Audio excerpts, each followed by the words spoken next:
প্রধানমন্ত্রী হওয়ার পর এই প্রথম বগুড়ায় নিজ জেলায় আছেন আজকে বিএনপির যে চেয়ারম্যান তারেক রহমান এবং প্রধানমন্ত্রী ঠিক একটু আগেই কিন্তু বগুড়ার যে সাত মাথা প্রাণকেন্দ্র হয়ে তিনি কিন্তু বগুড়ার যে সার্কিট হাউস রয়েছে সেই সার্কিট হাউসে কিন্তু অবস্থান করছেন।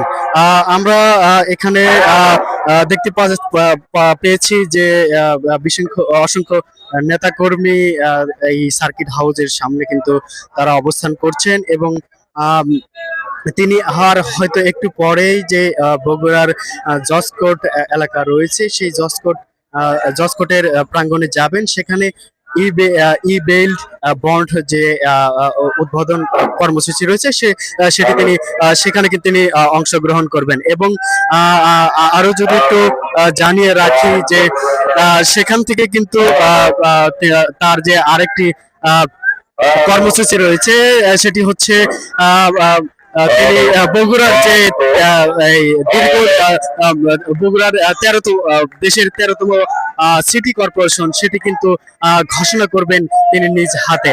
আমরা যদি একটু দেখার চেষ্টা করছি, দেখতে পাচ্ছেন যে অসংখ্য নেতাকর্মীরা কিন্তু তারা কিন্তু এখানে কিন্তু অবস্থান নিয়েছে এবং তারা বিভিন্ন স্লোগান দিচ্ছেন এবং ঠিক এই সার্কিট হাউসের সামনে থেকে কিন্তু আপনাদের দেখানোর চেষ্টা করছি। দেখতে পাচ্ছেন যে তিনি কিন্তু বগুড়ার যে সিটি কর্পোরেশন সেই সিটি কর্পোরেশন ঘোষণার পরে কিন্তু তার যে নিজ প্রত্যেক ভিটা বাগবাড়ি এলাকা, সেই বাগবাড়ি এলাকায় কিন্তু তিনি দুপুর 12টার দিকে 12টার পরে কিন্তু সেখানে পৌঁছানোর কথা রয়েছে।